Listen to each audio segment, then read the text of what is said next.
Welcome to Sleepless History, where we explore the detailed chronicles of the past to help you drift into a peaceful sleep.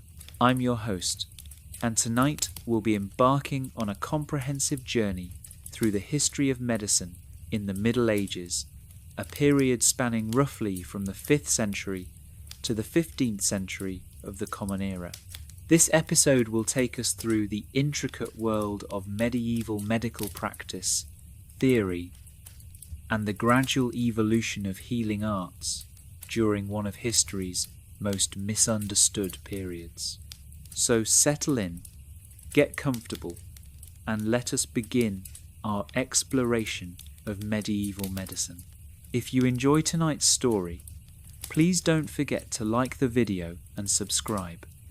It helps the channel more than you may think. Part 1. The Foundations of Medieval Medicine. The story of medieval medicine begins not in the Middle Ages themselves, but in the ancient world. To understand how medicine functioned during the medieval period, we must first understand what physicians and healers inherited from the classical civilizations of Greece and Rome. The ancient Greek physician Hippocrates, who lived from approximately 460 BCE to 370 BCE, established many principles that would dominate medical thinking for over 2,000 years. Hippocrates is often called the father of medicine, and his approach emphasized careful observation of patients, detailed record-keeping, and the belief that diseases had natural rather than supernatural causes. The Hippocratic Corpus, a collection of around 60 medical texts attributed to Hippocrates and his followers, formed one of the fundamental pillars of medieval medical knowledge. These texts covered topics ranging from surgery and prognosis to medical ethics. The famous Hippocratic Oath, which outlined ethical principles for physicians, remained influential throughout the medieval period and continues to inspire medical ethics today. Perhaps even more influential than Hippocrates was Galen of Pergamon, who lived from 129 to approximately 200 or 216 CE during the Roman Empire. Galen was a Greek physician who served as physician to several Roman emperors. He wrote extensively on anatomy, physiology, pathology, and pharmacology. His works would become the cornerstone of medical education in both the Islamic world and Christian Europe during the Middle Ages. Galen's medical theories were built upon the concept of the four humours, which had been developed by earlier Greek physicians, including Hippocrates. According to humoral theory, the human body contained four essential fluids or humours: blood, phlegm, yellow bile, and black bile. Each humour was associated with specific qualities. Blood was considered hot and moist. Phlegm was cold and moist. Yellow bile was hot and dry. Black bile was cold and dry. Health, according to this theory, depended on maintaining a proper balance among these four humours. Disease occurred when the humours became imbalanced. Different people had different natural temperaments based on which humour predominated in their constitution. A person with excess blood was considered sanguine, characterized by courage, hope, and love. Excess phlegm made one phlegmatic, meaning calm and unemotional. Too much yellow bile resulted in a choleric temperament, marked by anger and irritability. An excess of black bile produced a melancholic temperament associated with sadness and depression. This humoral theory would dominate medical thinking throughout the entire medieval period and well into the early modern era. Treatment of disease focused on restoring balance among the humours through various means, including diet, bloodletting, purging, and the administration of medicines thought to counteract excess humours. Galen also made important contributions to anatomical knowledge, though much of his understanding was based on the dissection of animals rather than humans, as Roman law prohibited human dissection. This led to some significant errors in his anatomical descriptions, errors that would persist throughout the medieval period because Galen's authority was so rarely questioned. When the Western Roman Empire collapsed in the late 5th century CE, much of the sophisticated medical knowledge of the classical world might have been lost to Western Europe. However, this knowledge was preserved and expanded upon in the Byzantine Empire, which continued the Roman tradition in the East, and especially in the Islamic world, which was entering its golden age of scientific and medical achievement. Part 2. Islamic medicine and its influence. While Western Europe struggled through the early medieval period, often called the Dark Ages, the Islamic world was experiencing a remarkable flowering of scientific and medical knowledge. Islamic physicians not only preserved the medical texts of ancient Greece and Rome, but translated them into Arabic and made significant original contributions to medical science. The translation movement began in earnest during the 8th and 9th centuries, particularly in Baghdad, which had become the capital of the Abbasid Caliphate. The House of Wisdom, established in Baghdad around 800 CE, became a major centre for the translation of Greek, Persian, and Indian texts into Arabic. Medical works by Hippocrates, Galen, and other classical authors were carefully translated and studied. One of the greatest figures of Islamic medicine was Abu Bakr Muhammad ibn Zakaria al-Razi, known in the Latin West as Rhazes. He lived from approximately 854 to 925 or 932 CE. Al-Razi was a Persian physician who made numerous contributions to medicine. He wrote the comprehensive book on medicine, an enormous medical encyclopedia that compiled Greek, Syrian, Persian, and Indian medical knowledge, along with his own clinical observations. Al-Razi emphasized the importance of careful clinical observation and experimentation. He was among the first physicians to distinguish between smallpox and measles, providing detailed clinical descriptions of both diseases. His treatise on these diseases would later be translated into Latin and widely used in medieval Europe. He also wrote extensively on surgery, obstetrics, ophthalmology, and pharmacology. Another towering figure was Abu Ali al-Hussein ibn Abdullah ibn Sina, known in Latin as Avicenna.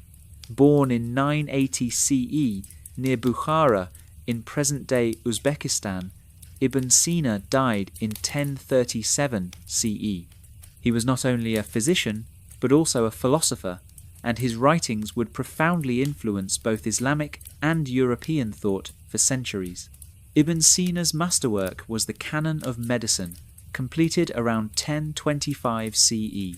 This comprehensive medical encyclopedia synthesized the medical knowledge of Greek, Roman, Persian, and Indian traditions with Ibn Sina's own observations and theories. The canon was organized into 5 books covering general medical principles, simple drugs and their effects, diseases organized by body part, diseases that affect the whole body, and compound medicines.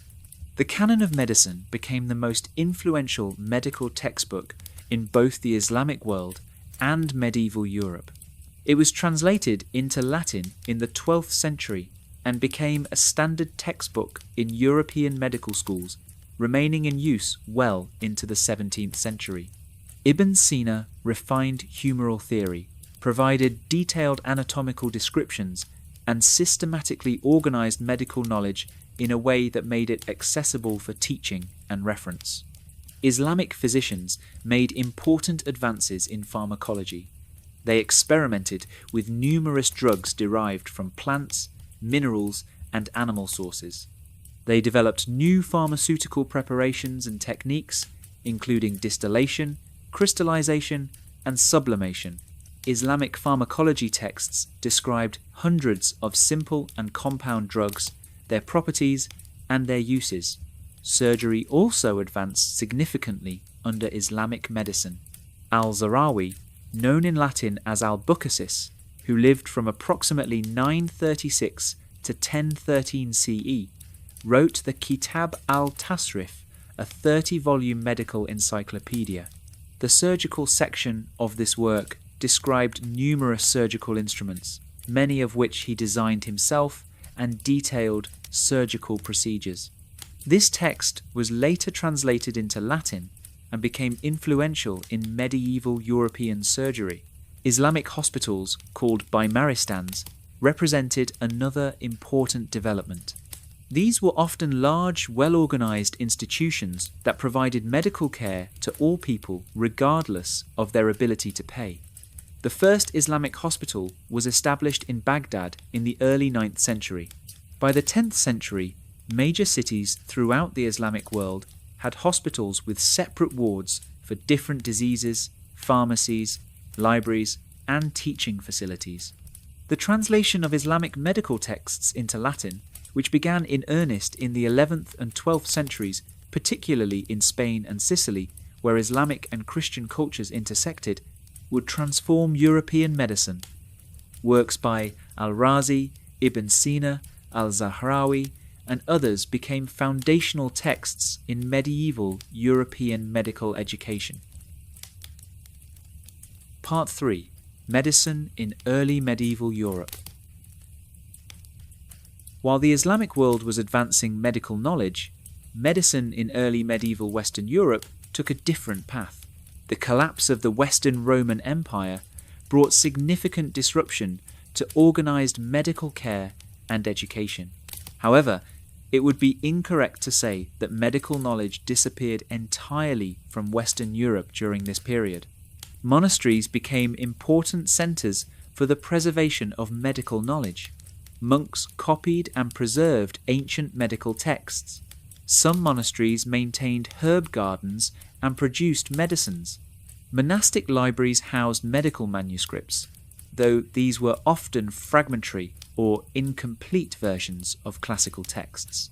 Benedict of Nursia, who lived from approximately 480 to 547 CE, founded the Benedictine order and established the rule of Saint Benedict, which governed monastic life. This rule emphasized the care of the sick, stating that the care of the sick must rank above and before all else. Monasteries following this rule maintained infirmaries for sick monks and often provided medical care to the surrounding population. One of the most important medical texts produced in early medieval Europe was written by a monk. Hildegard of Bingen, who lived from 1098 to 1179 CE, was a Benedictine abbess, mystic, and polymath. She wrote two important medical works: Physica, which described the natural world and medicinal properties of plants, animals, and minerals, and Causae et Curae, which discussed the causes and cures of various diseases. Hildegard's medical writings combined classical humoral theory with Christian theology and her own observations. She described numerous medicinal plants and their uses, discussed human anatomy and physiology, and provided treatments for various ailments. Her works represent an important example of medical knowledge in the monastic tradition. Folk medicine also played a significant role in early medieval medical care. Most people, particularly in rural areas, relied on traditional remedies passed down through generations. Wise women and cunning men in villages provided medical care using herbs, charms, and traditional practices. While this folk medicine was often dismissed by learned physicians, many folk remedies were based on genuine pharmacological properties of plants. The early medieval period also saw the continuation of some medical practices from the Roman era. Some Roman medical texts survived in Western Europe, though often in corrupted or incomplete forms.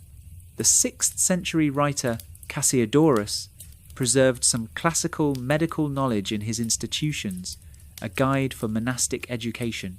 Medical education in early medieval Europe was limited. There were no formal medical schools comparable to those of the Islamic world. Medical knowledge was typically passed down through apprenticeship or learned in monasteries. This would begin to change in the 11th and 12th centuries with the rise of universities. Part 4. The rise of medieval universities and medical education. The establishment of universities in medieval Europe, beginning in the 11th and 12th centuries, transformed medical education and practice. These universities created formal curricula for medical study and established medicine as a scholarly discipline requiring years of study. The medical school at Salerno in southern Italy was one of the earliest and most important centres of medical learning in medieval Europe. By the 11th century, Salerno had become famous for medical education. It was strategically located in an area that had been exposed to Byzantine, Islamic, and Western European influences, allowing it to draw on multiple medical traditions. Salerno's medical school produced several important texts. The Articella, a collection of basic medical texts compiled at Salerno, became a standard introductory medical textbook throughout medieval Europe. It included works by Hippocrates and Galen, along with texts by Islamic authors. The regimen Sanitatis Salernitanum, a health handbook written in verse, provided advice on diet, exercise, and healthy living. This popular work was translated into multiple languages. The school at Salerno was unusual in that it accepted women as both students and teachers. Trotula of Salerno, who lived in the 11th century, was one of the most famous medical writers of the medieval period. She wrote extensively on women's medicine, particularly gynecology and obstetrics. Her works were widely circulated and used throughout medieval Europe. The Trotula, a compendium of women's medicine associated with her name, addressed topics that were often ignored or poorly understood by male physicians. Following Salerno's example, universities established medical faculties throughout Europe. The University of Bologna, founded around 1088, developed an important medical school. The University of Paris, established in the mid-12th century, also created a renowned medical faculty. By the 13th century, universities at Montpellier, Oxford, Cambridge, and other cities included medical education in their curricula. Medical education at medieval universities followed a standardized pattern. Students first completed a basic arts curriculum studying grammar, logic, and philosophy. This foundation, which typically took several years, was considered necessary for understanding medical texts and reasoning about disease. After completing their arts degree, students entered the medical faculty. Medical education itself required several more years of study. The curriculum was based primarily on reading and discussing authoritative texts, particularly works by Hippocrates, Galen, and Islamic authorities like Ibn Sina and Al-Razi. Students attended lectures where professors read from standard texts and provided commentary. They participated in disputations, formal debates about medical questions. This scholastic method, which emphasized logical argument and the reconciliation of different authorities, was typical of medieval university education. The standard medical curriculum by the 13th century included several core texts. The Isagoge of Johannicius, an introduction to Galenic medicine, provided basic theoretical foundations. students studied the aphorisms and prognostics of Hippocrates. Galen's works, including his Art of Medicine and On the Complexions, were central to the curriculum. Ibn Sina's Canon of Medicine became increasingly important as a comprehensive textbook. After years of study, students who completed the medical curriculum and passed examinations received a license to practice medicine. However, this university-trained physician represented only a small fraction of medical practitioners. Most people never encountered a university-educated physician.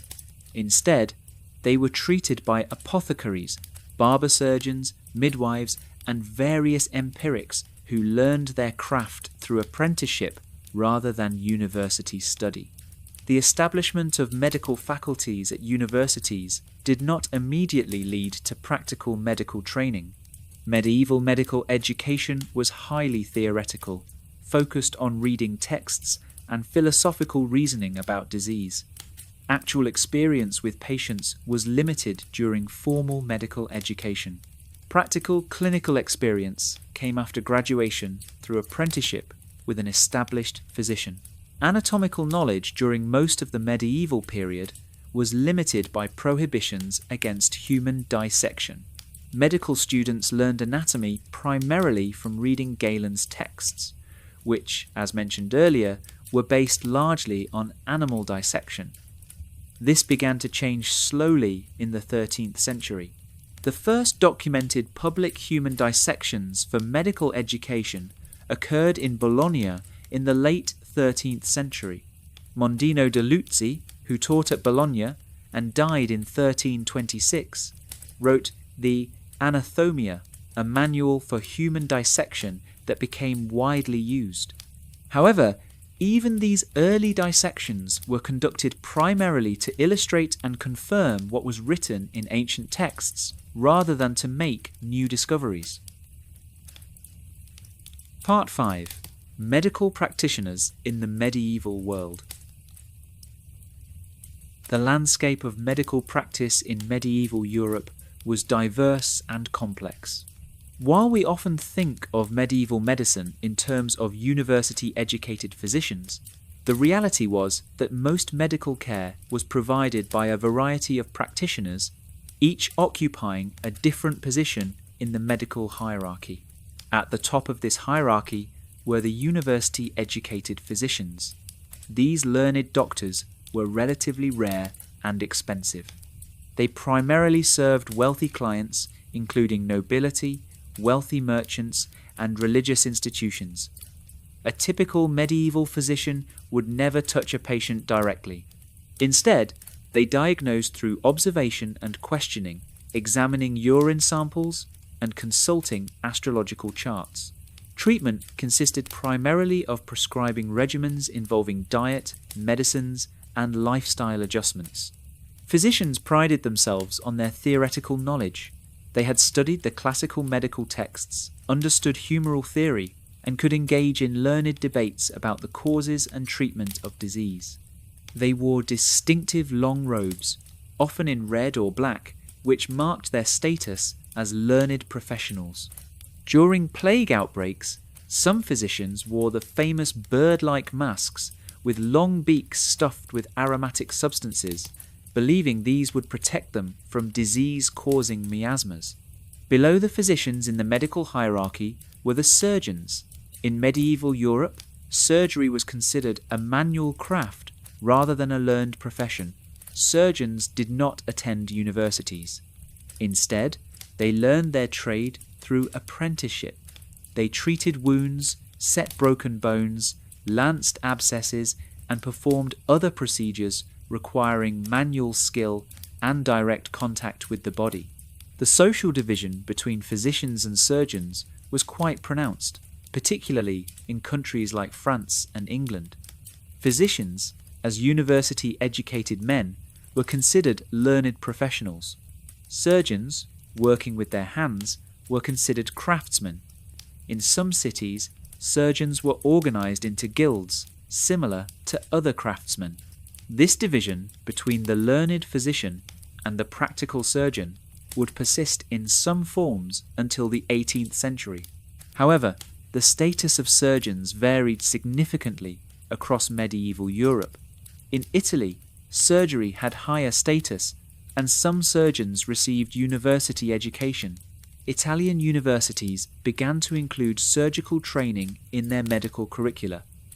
Important surgical texts were written by Italian physicians such as William of Saliceto and Lanfranc of Milan in the 13th century. Barber-surgeons formed another category of medical practitioner. Barbers, whose primary occupation was cutting hair and shaving beards, also performed minor surgical procedures. They extracted teeth, let blood, and treated minor wounds. The red and white striped barber pole, still seen today, originated from the practice of bloodletting. The red represented blood, while white represented the bandages. Bloodletting was one of the most common medical procedures throughout the medieval period. Based on humoral theory, it was believed that removing excess blood could cure or prevent many diseases. Barber-surgeons performed most bloodletting procedures. The practice was regulated by medical authorities who specified when, how much, and from where blood should be drawn. Some medieval medical texts included detailed bloodletting calendars, indicating the most propitious times for the procedure based on astrological considerations. Apothecaries prepared and sold medicines. They were the pharmacists of the medieval world. Apothecaries learned their trade through apprenticeship. They maintained shops where they prepared various remedies from herbs, minerals, and animal products according to established recipes. Many apothecaries also provided medical advice to their customers, though this sometimes brought them into conflict with physicians who viewed such advice as encroaching on their professional territory. The relationship between physicians and apothecaries was complex. Physicians prescribed medicines which apothecaries prepared. However, apothecaries possessed practical knowledge of drugs and their preparation that physicians often lacked. In some cities, medical authorities established official pharmacopoeias, standardized lists of medicines and their preparation methods to regulate apothecary practice. Midwives provided care during pregnancy and childbirth. In medieval Europe, childbirth was exclusively a female domain. Male physicians rarely attended births, and when they did, it was usually only in cases of serious complications. Midwives learned their craft through apprenticeship with experienced midwives. Skilled midwives were highly valued in their communities. Midwifery in the medieval period combined practical knowledge passed down through generations with elements of folk belief and religious practice. Midwives understood the normal progression of labour and could assist with positioning and delivery. They also employed various remedies to ease pain and promote labour. The Church gradually increased regulation of midwives, particularly concerned with ensuring baptism of infants who might not survive. Beyond these recognised practitioners, a vast array of informal healers provided medical care. Herbalists sold medicinal plants. Wise women in villages treated common ailments with traditional remedies. Bone setters specialised in treating fractures and dislocations. Tooth drawers extracted painful teeth. Faith healers offered cures through prayer and religious rituals. Some of these empirics possessed genuine skill based on experience. Others were outright charlatans selling worthless nostrums. Medieval authorities struggled to regulate medical practice and protect the public from incompetent or fraudulent practitioners. Guilds and universities sought to establish licensing requirements, but enforcement was often difficult, particularly in rural areas. Part 6. Medical Theory and Disease Concepts. To understand medieval medical practice, we must explore how medieval people understood disease. Medical theory in the Middle Ages was dominated by several key concepts, all of which influenced how physicians diagnosed and treated illness. Humoral theory, as we discussed earlier, provided the fundamental framework. The balance of the four humours, blood, phlegm, yellow bile, and black bile, determined health. Each humour had specific qualities: hot, cold, moist or dry. Diseases resulted from humoral imbalance, which could be caused by numerous factors. Medieval physicians believed that individual constitution played a crucial role in health and disease. Each person had a unique complexion or temperament based on their natural humoral balance. Some people were naturally hot and moist, sanguine types. Others were cold and dry, melancholic types. This individual complexion influenced what diseases a person might contract and how they should be treated. Environmental factors were considered very important in causing disease. Changes in air quality, particularly corrupt or poisonous air called miasma, were thought to cause many illnesses. Medieval physicians paid close attention to seasonal changes, weather patterns, and the quality of air in different locations. Swamps and marshy areas were considered particularly unhealthy because of the bad air they produced. This miasma theory of disease would persist until the development of germ theory in the 19th century. When plague struck a city, authorities might order the burning of aromatic substances to purify the air. People carried pomanders, small containers filled with perfumes and spices, believing these would protect them from disease-causing miasmas. Astrology was deeply integrated into medieval medical theory. Physicians believed that celestial bodies influenced the human body and its humours. Each part of the body was associated with a particular zodiac sign. Aries governed the head, Taurus the neck, Gemini the arms, and so on through the 12 signs. Planets also influenced health. The moon, which was associated with moisture, was thought to affect phlegm. Medical astrology influenced both diagnosis and treatment. Physicians consulted astrological charts when diagnosing difficult cases. They determined the most favourable times for administering treatments or performing surgery based on the positions of planets and moon. Medieval medical texts often included detailed astrological information. Some universities required medical students to study astronomy as part of their curriculum. The doctrine of signatures was another influential concept. This theory held that God had marked plants and minerals with signs indicating their medical uses. A plant with leaves shaped like a liver might be good for liver ailments. Yellow plants might treat jaundice, which caused yellowing of the skin.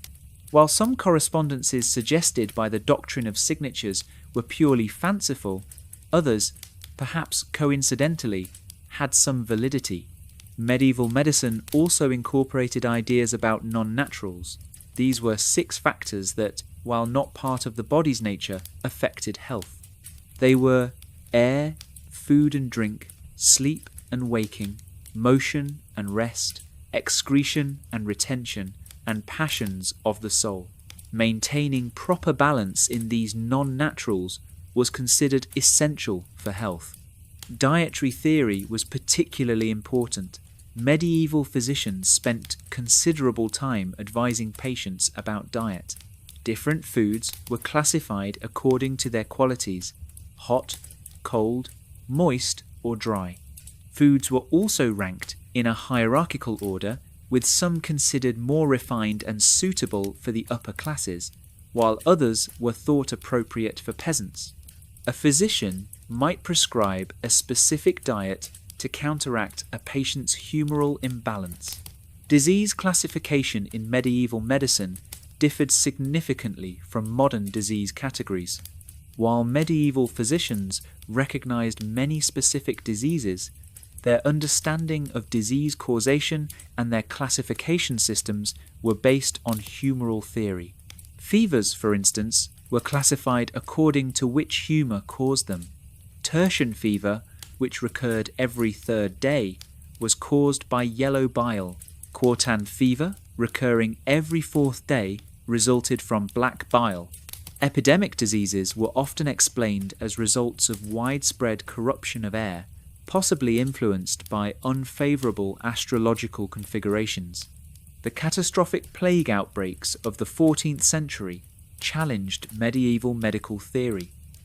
Physicians struggled to explain why this disease was so deadly and contagious. Some proposed that an unusual conjunction of planets had corrupted the air worldwide. Others suggested that earthquakes had released poisonous vapours from the earth. Mental illness in the medieval period was understood through both medical and religious frameworks. Physicians recognized various mental disorders and attempted to treat them using medical means. Melancholy, caused by an excess of black bile, was a recognized medical condition treated with dietary changes, medicines, and other remedies designed to restore humoral balance. However, some mental disturbances were attributed to demonic possession or divine punishment. The boundary between medical and spiritual explanations for mental illness was often unclear. Some symptoms might be treated by physicians, while others were addressed through religious rituals like exorcism. This dual understanding of mental illness would persist well beyond the medieval period. Part 7. Medical treatments and therapeutics. Medieval medical treatment encompassed a wide range of interventions, all designed to restore the body's natural balance. Treatments were based on the principle of contraries, treating a disease with its opposite quality. A disease caused by excess heat would be treated with cooling remedies. A cold disease required warming treatments. Dietary modification was the first line of treatment for many conditions. Medieval physicians believed that food directly affected the humours. By adjusting diet, one could restore humoral balance. Physicians prescribed detailed dietary regimens specifying what foods to eat, how they should be prepared, and when they should be consumed. Medieval dietary advice was complex and specific. Fruits were often viewed with suspicion, considered cold and moist, potentially dangerous to health if eaten raw. Cooked fruits were considered safer. Meat was generally regarded as healthful, though different meats had different qualities.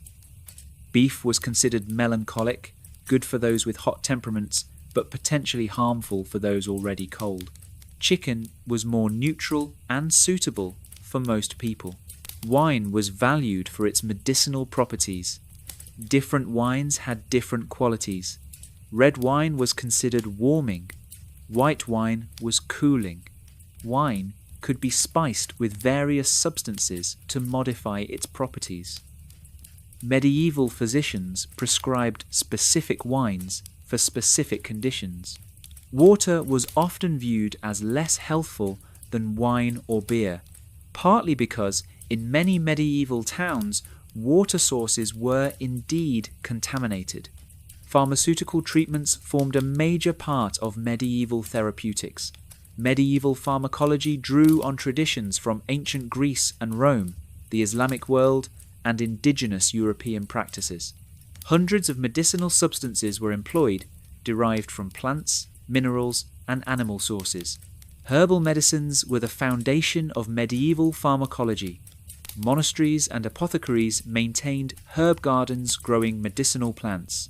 Medieval herbals, books describing plants and their medical uses were important references. Some plants had been used medicinally since ancient times. Others were introduced to Europe during the medieval period, particularly from the Islamic world and Asia. Common medicinal herbs included sage, which was considered strengthening and good for memory. Rosemary was used for headaches and as a digestive aid. Chamomile was valued for its calming properties. Fennel was used for digestive problems. Wormwood was employed to expel intestinal worms, a common problem in medieval times. Opium poppies provided pain relief, though their use was carefully controlled due to their potency. The medieval pharmacopoeia also included many substances that seem strange to modern eyes. Teriac, also called treacle, was a complex mixture containing dozens of ingredients, sometimes including opium, viper flesh, and numerous exotic spices. Originally developed in ancient times as an antidote to poison, theriac became a universal cure-all in medieval medicine. Its preparation was complex and carefully regulated. In some cities, theriac was made publicly under official supervision to ensure quality. Minerals were used medicinally. Gold was believed to have special properties and was sometimes taken internally, often in the form of drinkable gold. Pearls, ground into powder, were used in various preparations. Mercury was employed in treating skin conditions, though its toxic effects were not fully understood. Stones and gems were thought to have medicinal properties, both when worn as amulets and when ground into powder and consumed. Animal-derived medicines were common. Crushed beetles were used for various purposes. Animal organs, particularly from deer, were employed in medicines. Even human body parts had medicinal uses. Skull moss, lichen growing on human skulls, was a valued ingredient in some remedies. Human fat was used in certain ointments. Compound medicines mixed multiple ingredients according to precise recipes. These complex preparations were thought more powerful than simple medicines. The art of the apothecary included knowing how to properly combine and prepare these ingredients. Some preparations required long aging, others needed to be freshly made. Bloodletting remained one of the most common therapeutic interventions throughout the medieval period.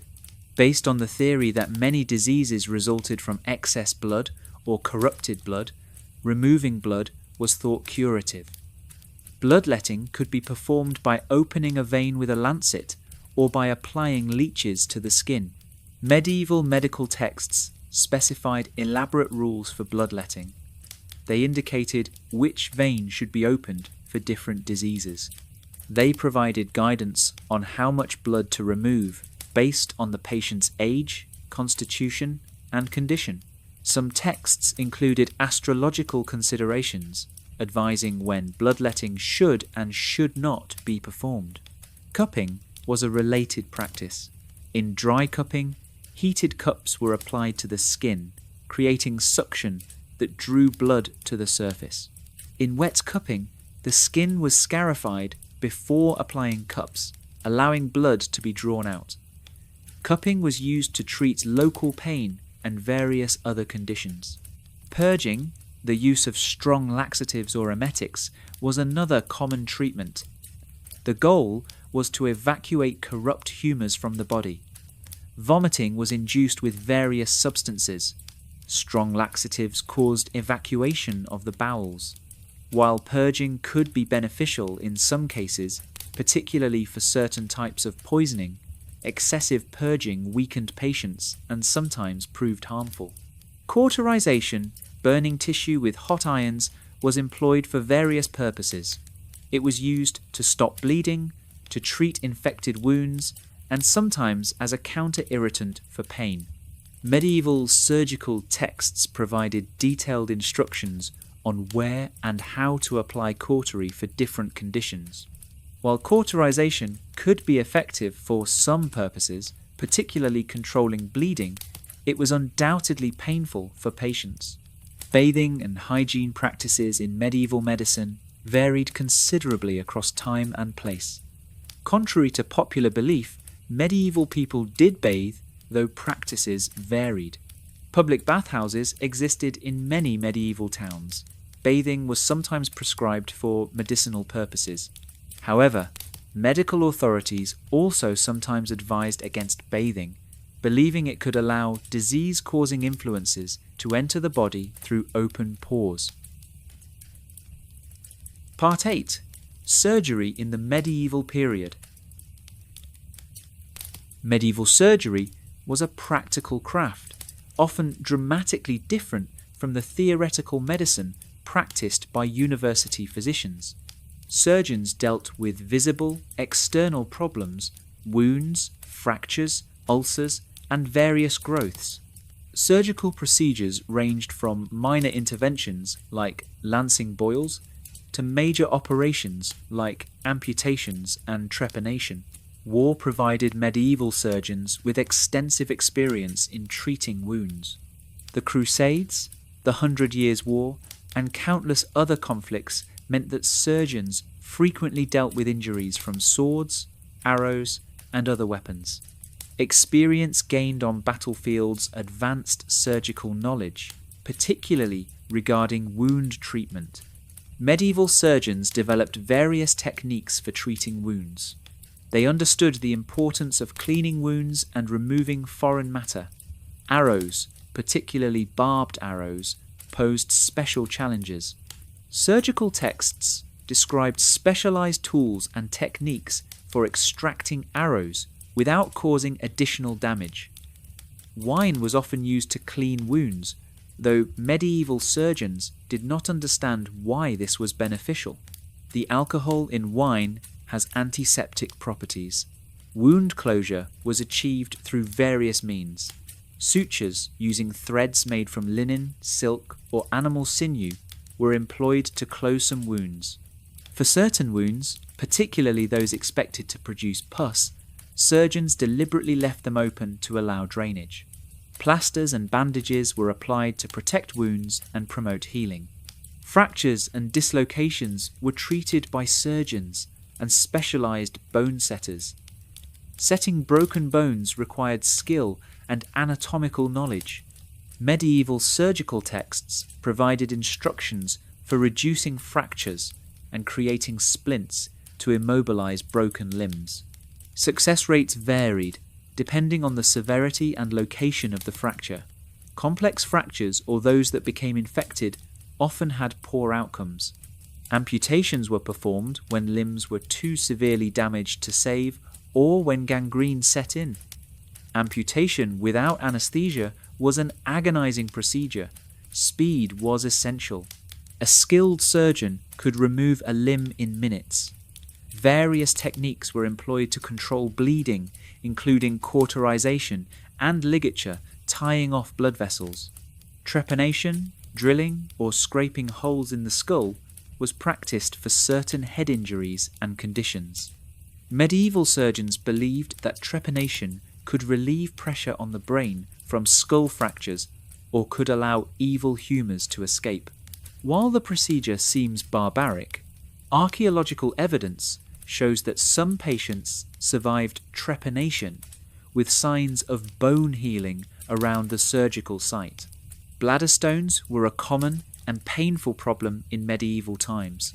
Lithotomy, the surgical removal of bladder stones, was a specialized procedure performed by itinerant specialists called lithotomists or stone cutters.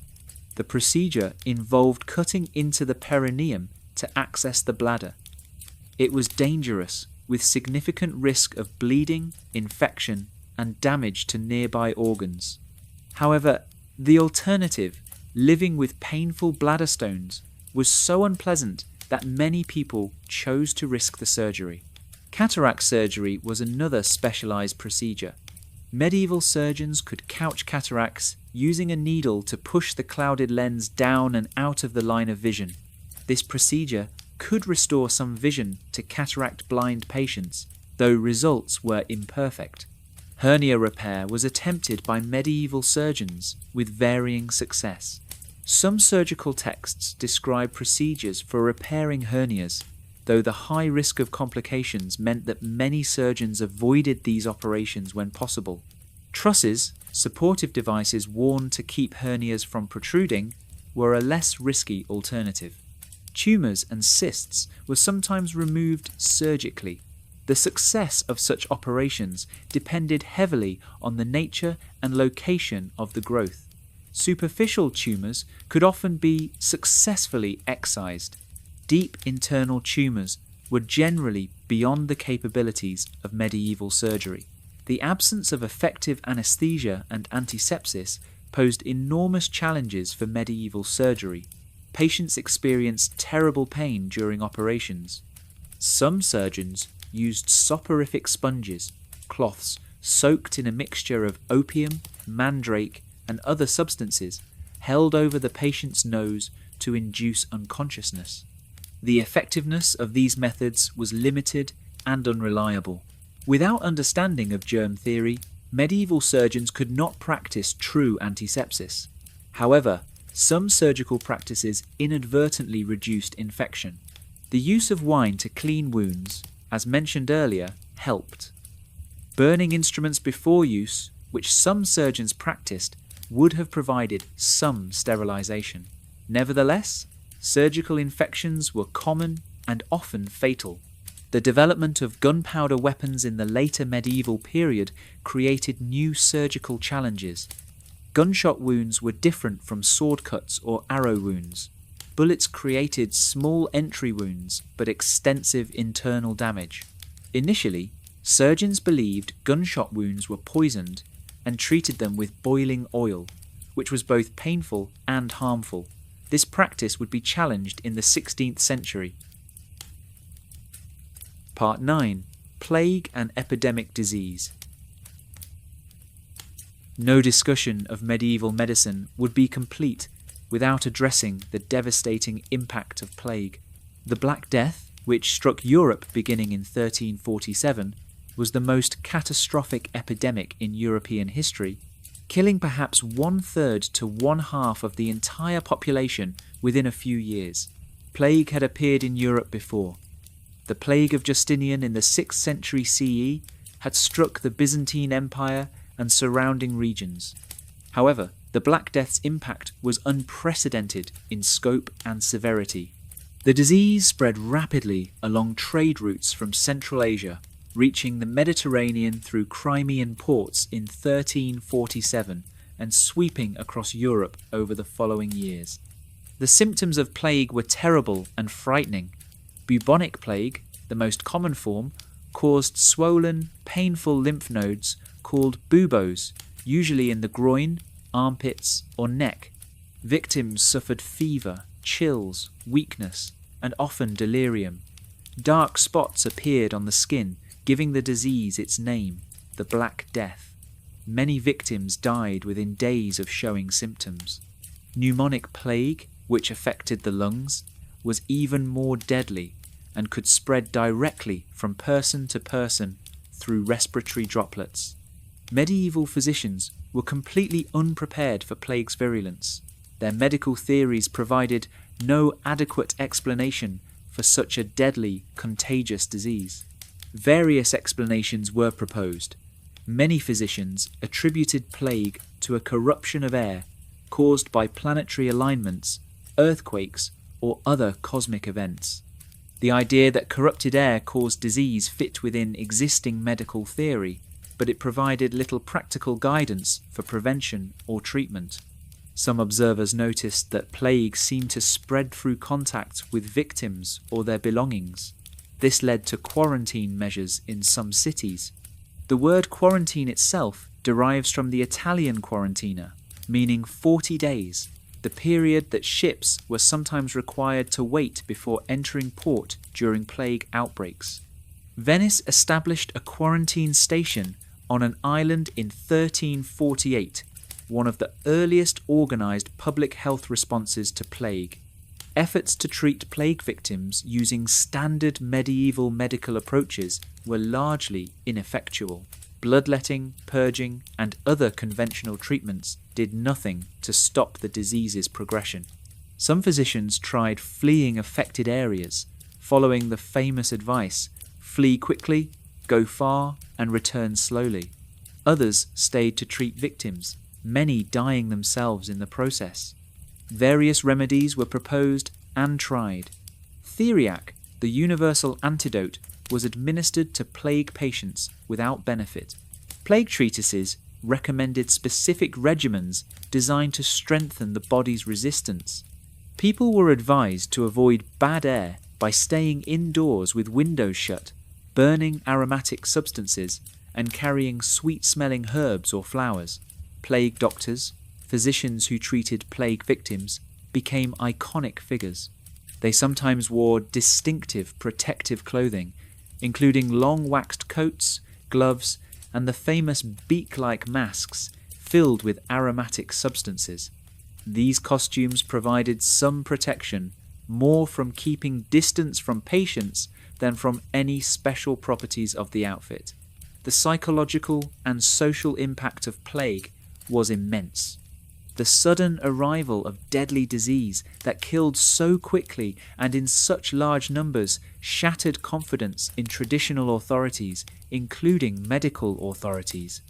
Some people turned to religious explanations, viewing plague as divine punishment for sin.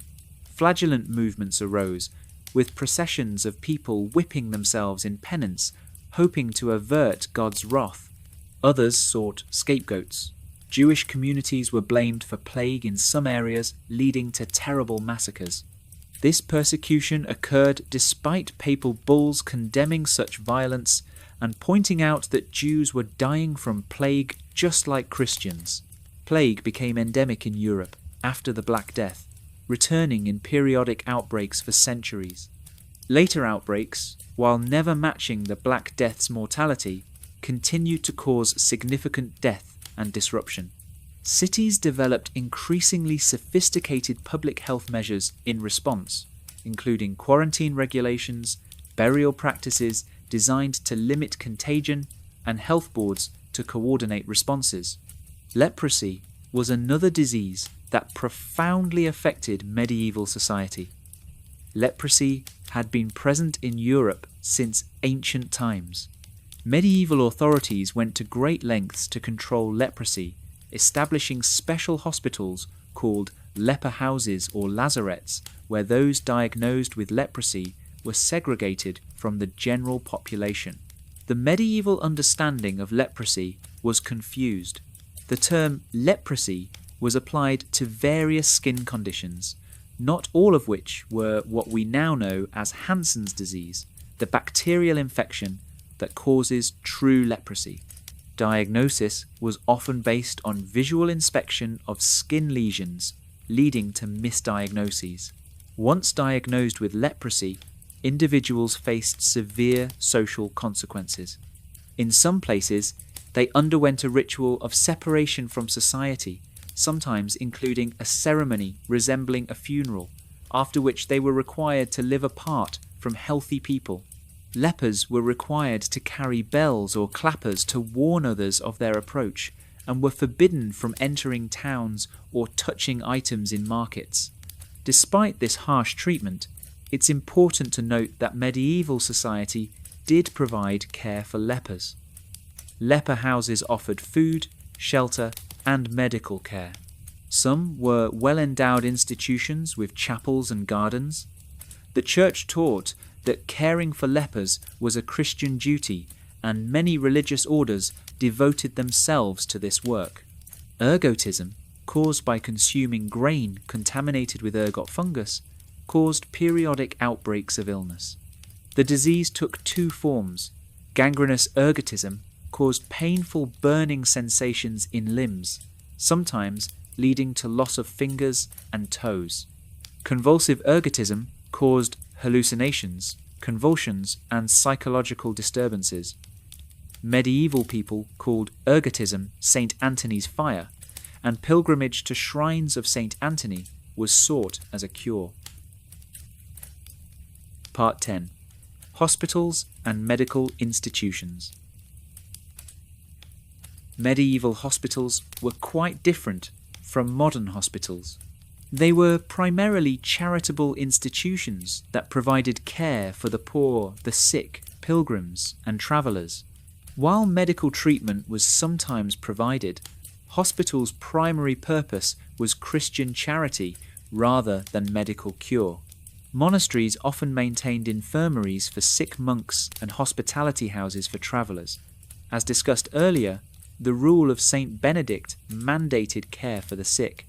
Monastic infirmaries were usually separate buildings with their own chapels, kitchens, and facilities. Sick monks received better food, warmer quarters, and relief from monastic duties while recovering. The expansion of hospitals in medieval Europe began in earnest in the 11th and 12th centuries. The Crusades stimulated hospital development. The Knights Hospitaller, a military religious order founded in Jerusalem around 1070, established hospitals in Crusader territories and later throughout Europe. Their hospital of St. John in Jerusalem was famous for the care it provided. Urban hospitals emerged in medieval towns and cities. Some were founded by wealthy individuals or guilds as charitable bequests. Others were established by religious orders. By the later medieval period, most European cities had at least one hospital, while larger cities might have several specialized institutions. Hospital architecture typically included a large hall where patients' beds were arranged. The hall usually had a chapel attached or visible from the beds, so patients could attend Mass. Hospitals also included kitchens, storage areas, and sometimes gardens where medicinal herbs were grown. Staffing varied considerably among hospitals. Some were run by religious orders, with monks or nuns providing care. Others employed lay staff, including physicians, surgeons, and attendants. The quality of medical care provided also varied greatly. Some hospitals employed skilled physicians who visited regularly. Others provided mainly custodial care. Admission to hospitals was not automatic. Many hospitals had specific criteria for admission. Some accepted only certain categories of patients, the local poor, pilgrims, or people with specific conditions. Pregnant women were often excluded, as were people with certain diseases considered infectious or incurable. The wealthy generally did not enter hospitals, receiving medical care at home instead. Daily life in medieval hospitals centered on religious practice. Patients attended masses and prayers. Hospital rules typically required patients to confess their sins upon admission, based on the belief that spiritual healing was essential for physical recovery. Hospitals provided basic food, usually better than what poor patients might have at home, and a bed, which many patients lacked in their own dwellings. Some hospitals specialized in particular types of care. Leper houses, as mentioned earlier, cared specifically for those with leprosy. Some hospitals focused on caring for the blind. Others served as hostels for pilgrims traveling to shrines. Mental illness was addressed in some hospitals, though specialized psychiatric hospitals would not develop until later periods.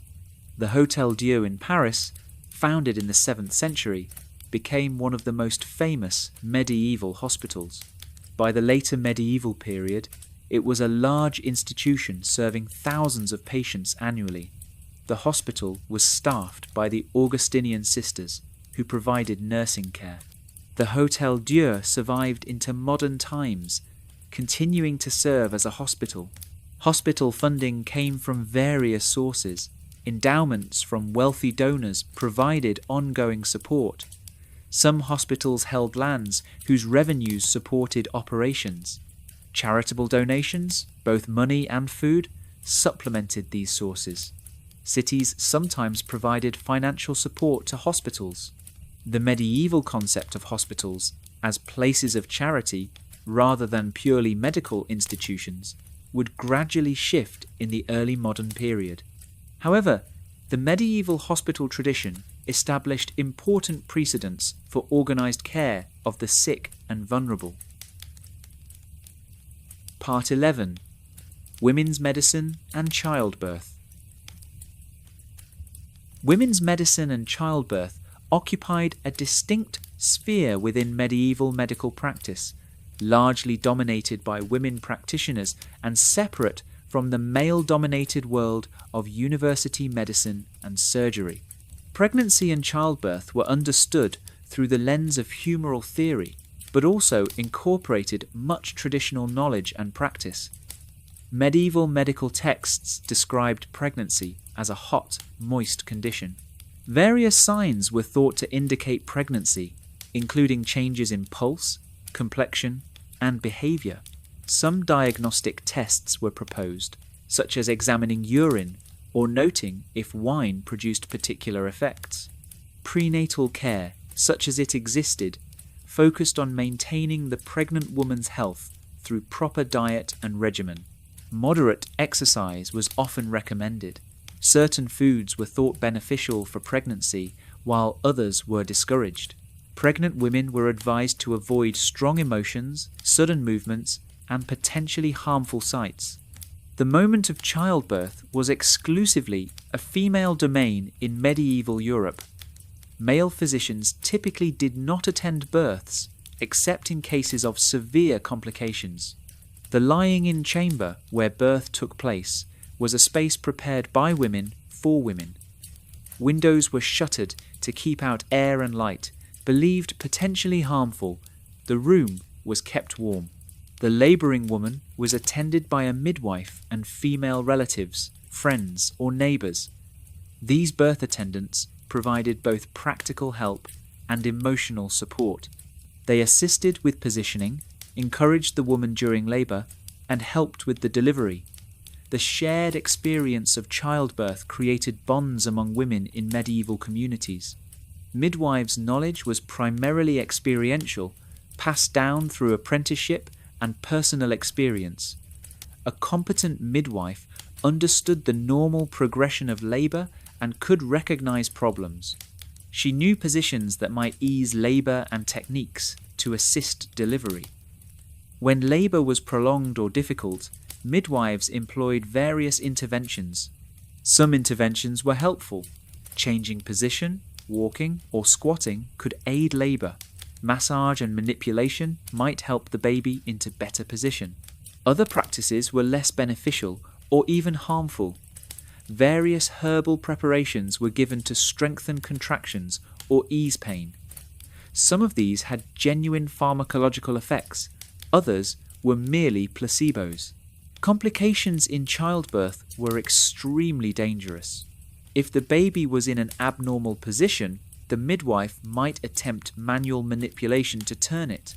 If the baby had died in the womb, the midwife might perform embryotomy, dismembering the dead fetus to extract it piecemeal, saving the mother's life. This desperate procedure was practiced only when the baby was clearly dead, as it would be fatal to a living child.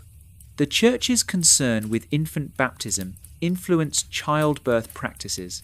If a baby appeared likely to die, midwives were authorized and expected to perform emergency baptism. If the mother died during labor, midwives were instructed to perform cesarean section on the dead mother to save the baby and allow baptism. Whether this was actually practiced is debated by historians. Maternal mortality in medieval times was significant. Complications like excessive bleeding, obstructed labour, and infection claimed many lives. Women faced the prospect of death with each pregnancy. Many medieval wills written by pregnant women testify to their awareness of these risks. Once delivered, the baby was washed, often in warm water or wine, and swaddled. Swaddling, wrapping the infant tightly in cloth bands, was standard practice.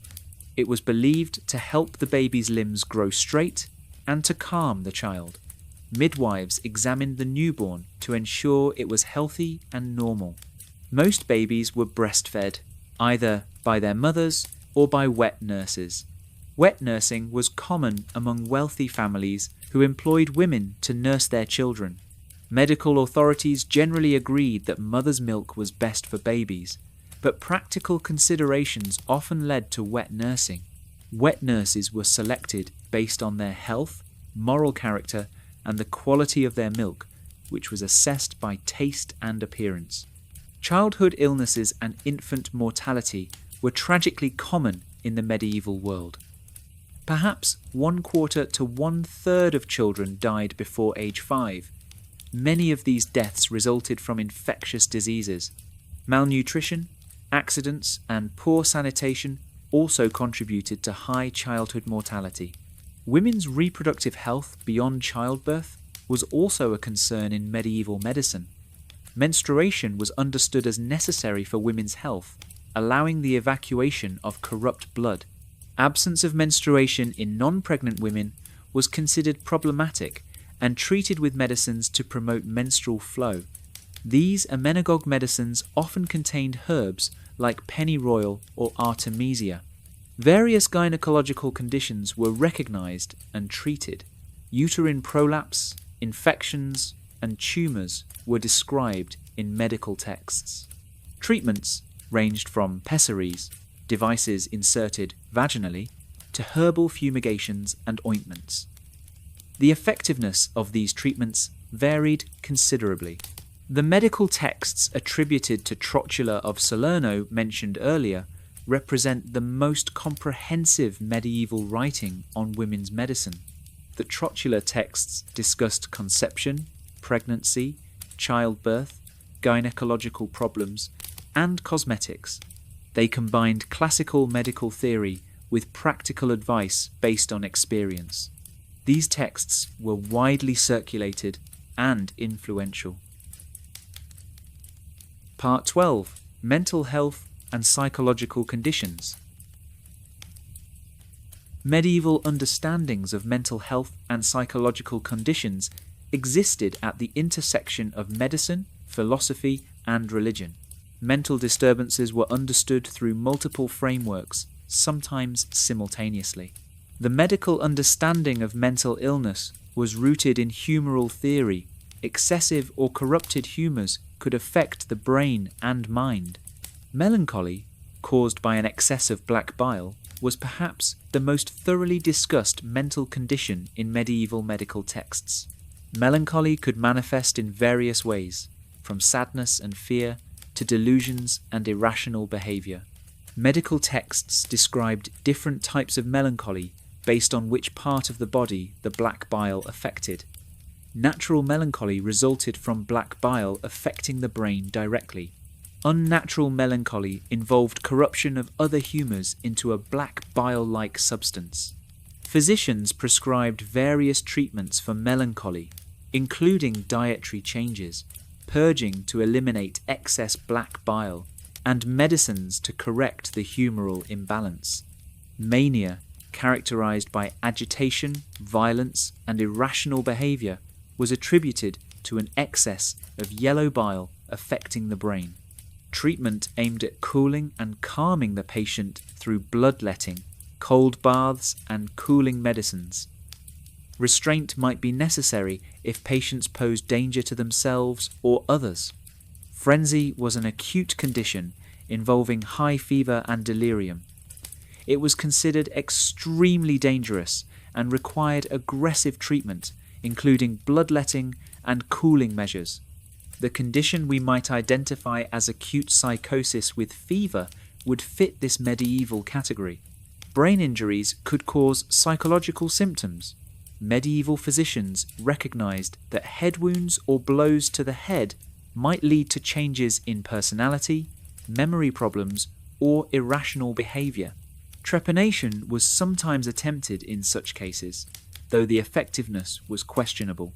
Alongside medical explanations, religious frameworks for understanding mental illness were powerful in medieval society. Some conditions were attributed to demonic possession. The line between medical conditions like mania and demonic possession was sometimes unclear. Symptoms like speaking in unknown languages, blasphemy, aversion to sacred objects, or supernatural knowledge might suggest possession rather than natural illness. Exorcism was the treatment for possession. The Church had established rituals for exorcising demons performed by authorized clergy.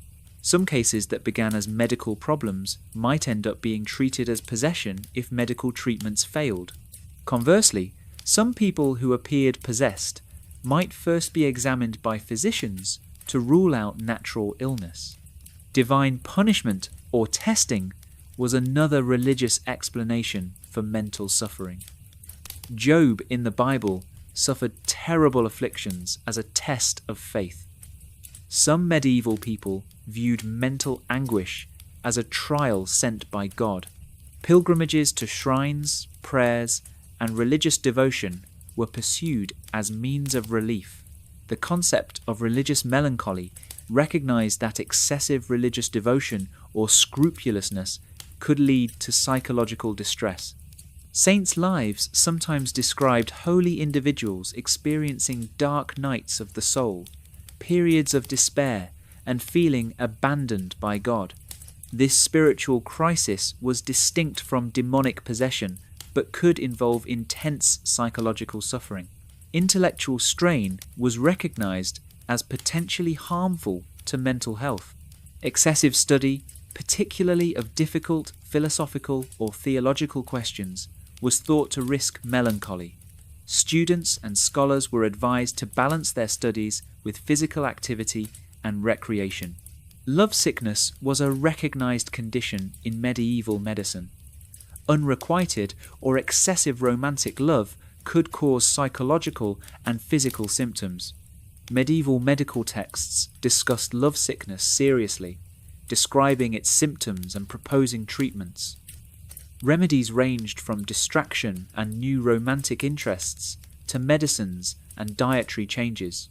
Care for people with severe mental illness varied considerably. Some remained with their families, cared for at home. In some communities, people with mental illness might live relatively normal lives with support from family and neighbours. However, those with violent or disruptive behaviour might be confined or restrained. A few specialised institutions existed for the mentally ill. The Bedlam Royal Hospital in London, founded in 1247, eventually became famous, or infamous, as a hospital for the mentally ill, though it didn't specialise in mental health until later in the medieval period. The word Bedlam, meaning chaos and confusion, derives from Bethlehem. Pilgrimage sites sometimes specialised in mental health cures. Certain saints were invoked for help with mental illness. Saint Dymphna, an Irish princess martyred in the 7th century, became the patron saint of the mentally ill. The shrine of Saint Dymphna in Geel, Belgium, attracted pilgrims seeking cures for mental conditions. Remarkably, the town of Geel developed a tradition of boarding mentally ill pilgrims with local families, a practice that continued for centuries. Treatment approaches for the mentally ill ranged from compassionate care to harsh restraint. Some medieval writers emphasized the need for gentle treatment, pleasant surroundings, and kindness toward the mentally ill. Others advocated harsh measures, including beatings or near drowning, to shock patients into sanity or drive out demons. Music was sometimes used therapeutically. The biblical story of David playing the harp to soothe King Saul's troubled spirit provided precedent for music therapy. Some medieval hospitals and institutions employed musicians to calm agitated patients. Dreams held significant meaning in medieval culture and medicine. Physicians believed that dreams could provide diagnostic information, revealing the state of the humours, or predicting disease. Religious authorities saw dreams as potential messages from God, or sometimes as demonic deceptions. Dream interpretation was taken seriously, with various guides to dream meanings circulating. Part 13. Public Health and Sanitation. Medieval approaches to public health and sanitation were more developed than often recognised, though they operated within theoretical frameworks quite different from modern public health. Urban sanitation posed significant challenges. Medieval cities were densely populated, and disposal of human and animal waste was an ongoing problem. Different cities developed different solutions, with varying degrees of success. Many medieval cities had ordinances regulating waste disposal. Citizens were often required to clean the streets in front of their houses. Throwing waste into streets was sometimes prohibited, though enforcement varied. Some cities employed scavengers or rakers who collected waste, though these services were limited. Latrines and cesspits handled human waste in medieval towns.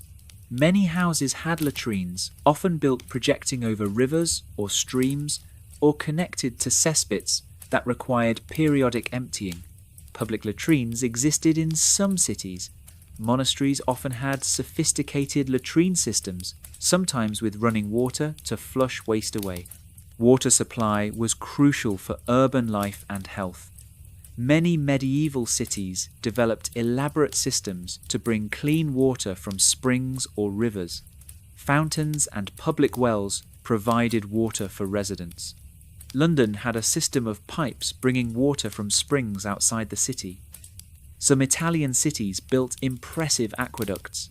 However, the same rivers that provided water often received waste, creating contamination problems. Medieval authorities understood that clean water was important for health, even if they didn't understand germ theory. Polluted wells might be shut down. Laws protected water sources from contamination. Bathhouses were common in many medieval cities. Public baths provided places for washing and socializing. Some were operated commercially, others were charitable institutions. However, bathhouses sometimes gained reputations as disreputable places associated with prostitution, leading to moral concerns and periodic closings. Food quality regulation existed in medieval cities. Market inspectors checked the quality of meat, fish, bread, and other foods sold in markets. Spoiled or adulterated food could be confiscated and destroyed. Bakers who short-weighted bread or used impure ingredients faced fines. Butchers were required to dispose of animal waste properly. Slaughterhouses and certain trades that produced noxious waste were sometimes restricted to particular areas of towns. Tanners, who used urine and other unpleasant substances in processing leather, were often required to work outside city walls or in designated areas downwind from residential neighborhoods. During plague outbreaks, cities implemented various public health measures. As mentioned earlier, quarantine regulations attempted to prevent disease spread. Ships arriving from plague-affected areas might be denied entry or required to wait offshore. Travellers from infected areas faced restrictions. Plague ordinances sometimes required reporting of cases. Houses where plague occurred might be marked and sealed, with the inhabitants confined inside. This harsh measure aimed to prevent spread, but often condemned healthy family members to infection. Plague dead were buried in special plague pits rather than churchyards, partly due to the overwhelming numbers and partly to limit contagion. Cleaning measures during plague outbreaks included burning victims' possessions, fumigating houses with smoke or aromatic substances, and removing waste and garbage from streets. Whether these measures helped is debatable, but they represented organized efforts to combat epidemic disease. Some cities established health boards during plague outbreaks to coordinate responses. These boards, particularly in Italian cities, developed into permanent institutions that addressed ongoing public health concerns. They regulated physicians and medical practitioners, inspected food quality, and managed sanitation issues. Occupational health hazards were sometimes recognized. Certain trades were known to be unhealthy. Miners faced dangers from cave-ins and from breathing mine dust. Workers with metals, particularly those using mercury or lead, suffered characteristic ailments. Georgius Agricola's 16th century work, De Re Metallica, discussed mining health hazards, building on medieval observations. Hospitals, as discussed earlier, were partly public health institutions, removing sick people from the general population and providing care. Leper houses similarly segregated those with leprosy, though this was driven more by fear than by effective public health strategy, given that leprosy is actually not highly contagious. Burial practices concerned medieval authorities. Cemeteries were typically associated with churches. In crowded cities, churchyards sometimes became overcrowded. Concerns about proper burial and about the health effects of burial grounds near inhabited areas led to some regulations, though major changes in burial practices would come later. The concept of miasma, bad air, influenced many public health measures. Marshes and swamps were considered unhealthy due to the bad air they produced. Draining swamps near cities was sometimes undertaken to improve health. Bad smells were thought to indicate unhealthy air, leading to efforts to reduce odours. Animals in cities created sanitation challenges. Horses were ubiquitous as transportation. Pigs, chickens, and other animals were often kept within city limits. Animal waste added to sanitation problems. Some cities enacted regulations about keeping animals, though enforcement was often difficult.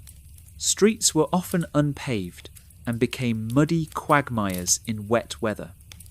Paving streets improved sanitation by preventing the accumulation of waste in mud and making cleaning easier. Major cities gradually paved their main streets during the medieval period, though many smaller streets remained unpaved. Lighting streets at night was not a medieval practice, and darkness created both safety and sanitation issues. Chamber pots might be emptied from windows into dark streets. The lack of street lighting contributed to crime and accidents. Overall, medieval public health was characterized by practical efforts to address obvious problems like waste disposal and water supply, guided by theories about air quality and balance of humours rather than modern understanding of disease transmission.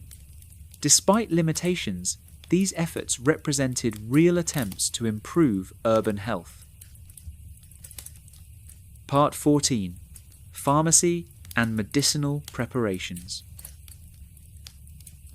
Medieval pharmacy was a complex discipline that combined inherited knowledge from ancient and Islamic sources with practical experience and experimentation.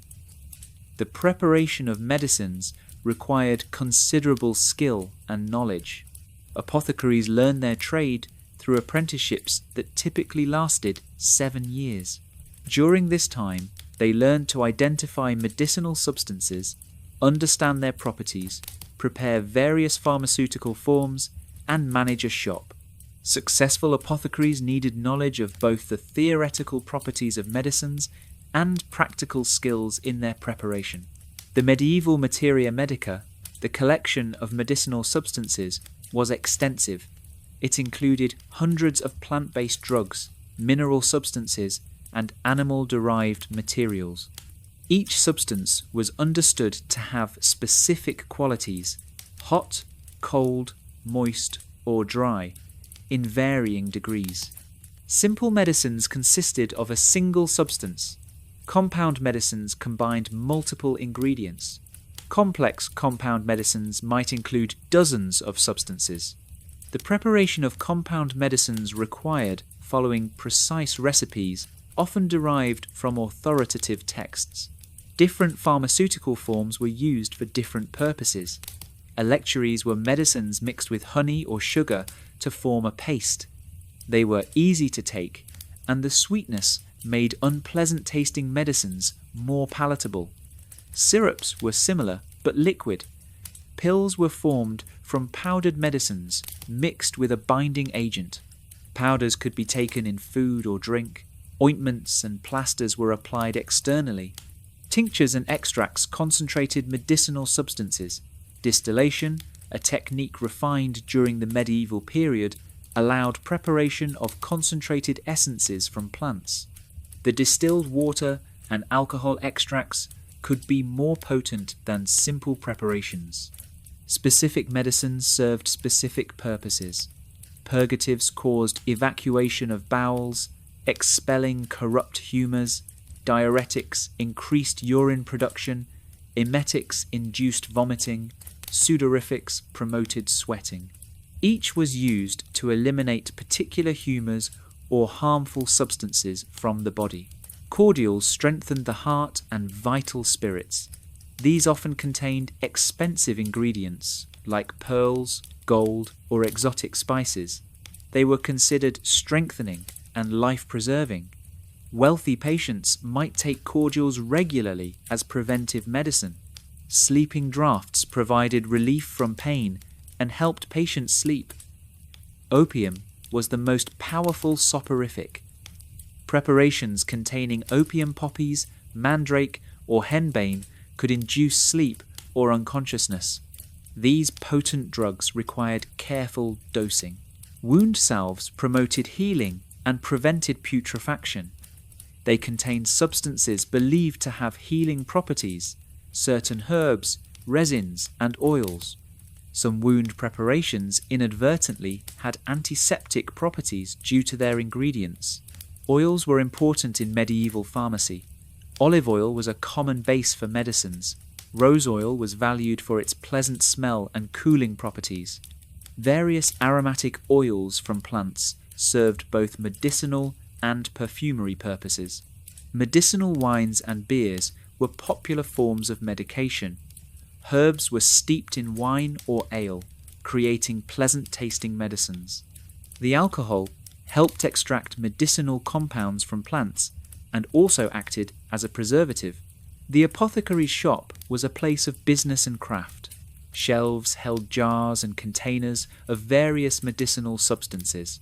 Equipment for grinding, mixing, distilling, and preparing medicines filled the workspace. The shop often had a distinctive smell from the herbs, spices, and other substances stored there. Apothecaries maintained herb gardens where they grew medicinal plants. Common medicinal herbs like sage, rosemary, lavender, and mint were cultivated. More exotic plants might be grown if climate permitted. Dried herbs were stored for use throughout the year. Import of exotic drugs was an important part of medieval pharmacy. Spices from Asia, including pepper, cinnamon, cloves, and nutmeg, had medicinal uses in addition to culinary ones. Rhubarb from China was a valued purgative. Aloes from Africa served various medicinal purposes. These imports could be extremely expensive. The cost of medicines varied dramatically. Simple herbal preparations made from local plants were relatively inexpensive. Complex compound medicines with many ingredients, especially those including expensive imports, could cost substantial amounts. Theriac, with its numerous exotic ingredients, was one of the most expensive medicines. Quality control in pharmacy was a concern. Medical authorities worried about apothecaries using inferior or adulterated ingredients to cut costs. Some cities established official inspections of apothecary shops. Pharmacopoeias, official lists of medicines and their standard preparations, were compiled to ensure consistency and quality. The relationship between physicians and apothecaries sometimes involved tension. Physicians diagnosed illness and prescribed medicines, but they depended on apothecaries to prepare the medicines correctly. Apothecaries, with their practical knowledge of drugs, sometimes questioned physicians' prescriptions or offered medical advice themselves. Guilds regulated apothecary practice in many cities. The guild set standards for training, controlled who could practice, and sometimes set prices for medicines. Disputes between guild members were adjudicated by guild officers. The apothecary guild was typically separate from other medical guilds. Women occasionally worked as apothecaries, though this was less common than in some other medical occupations. Some apothecaries' widows continued their late husbands' businesses.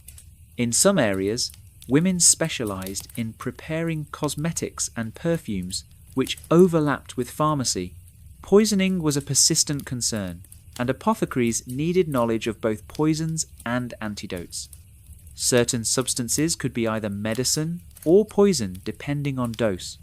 Apothecaries were sometimes suspected of involvement in poisoning cases given their access to toxic substances. The medieval pharmacy tradition laid important groundwork for later pharmaceutical development.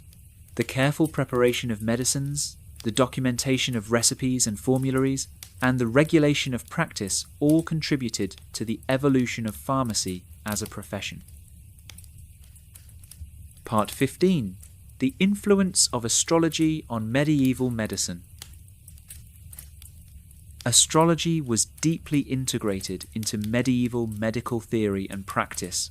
The connection between the heavens and human health was accepted by virtually all medieval physicians and formed a crucial component of medical education and practice. The fundamental principle was that celestial bodies influenced terrestrial events, including human health. The movements and positions of stars, planets, and the moon affected the human body and its humours. Understanding these influences was considered essential for proper medical practice. Each zodiac sign governed a particular part of the body. Aries ruled the head and face. Taurus governed the neck and throat.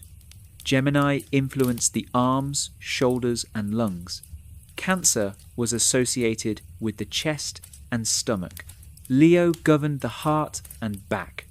Virgo ruled the abdomen and intestines. Libra influenced the kidneys and lower back.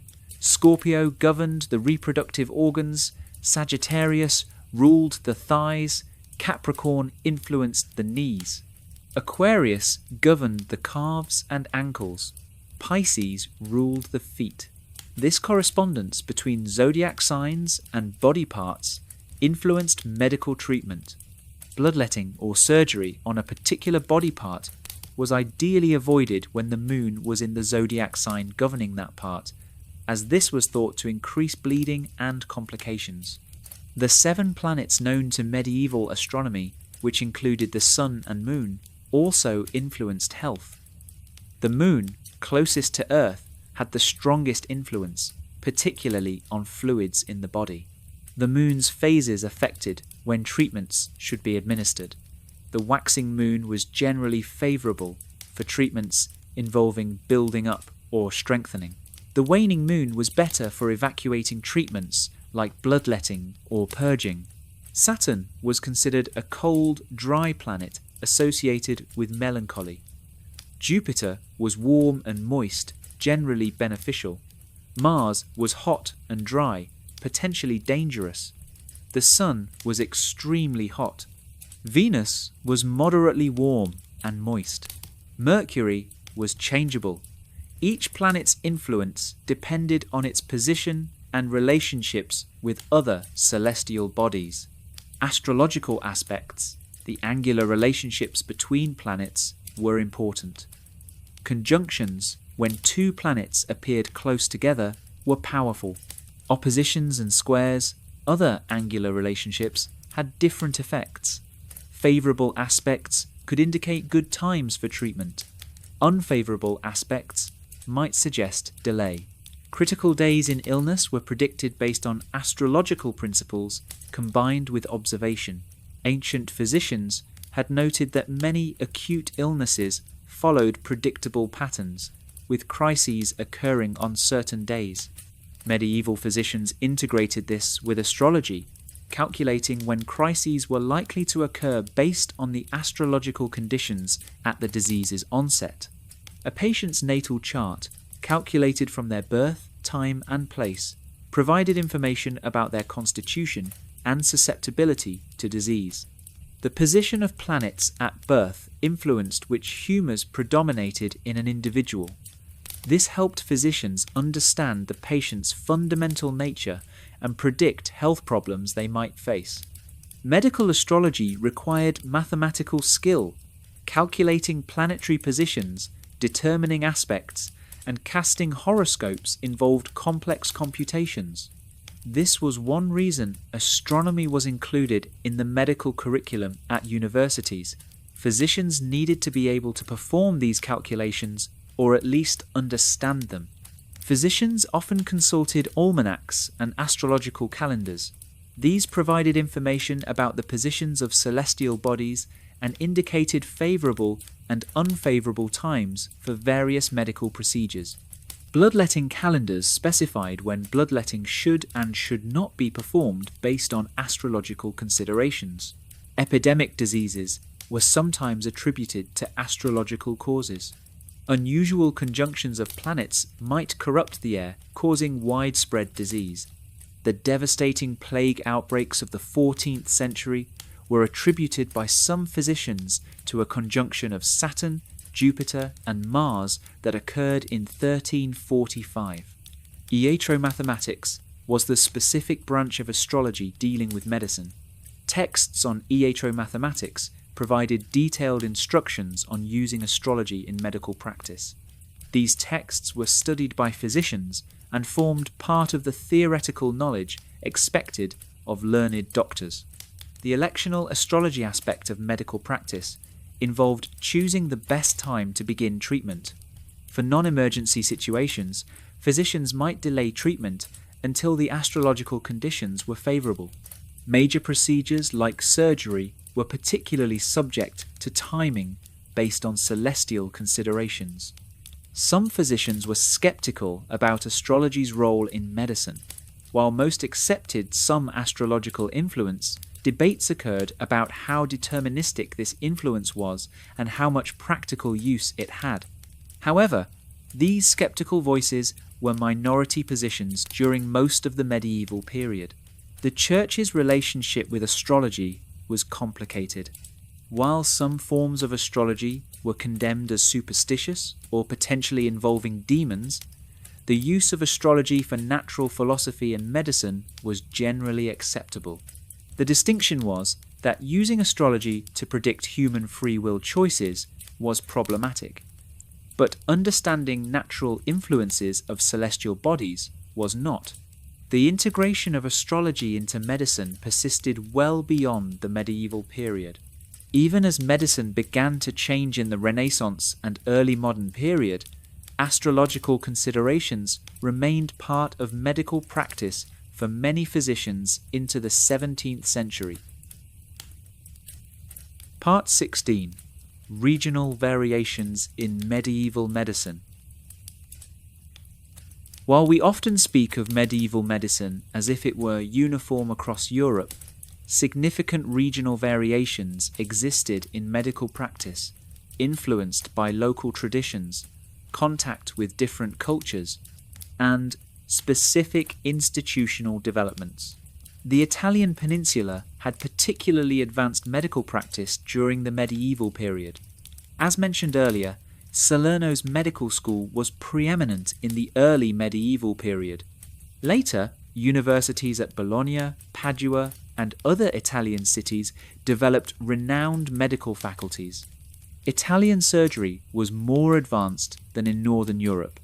Italian surgeons like William of Saliceto, Lanfranc of Milan, and later Guy de Chauliac in France wrote sophisticated surgical texts.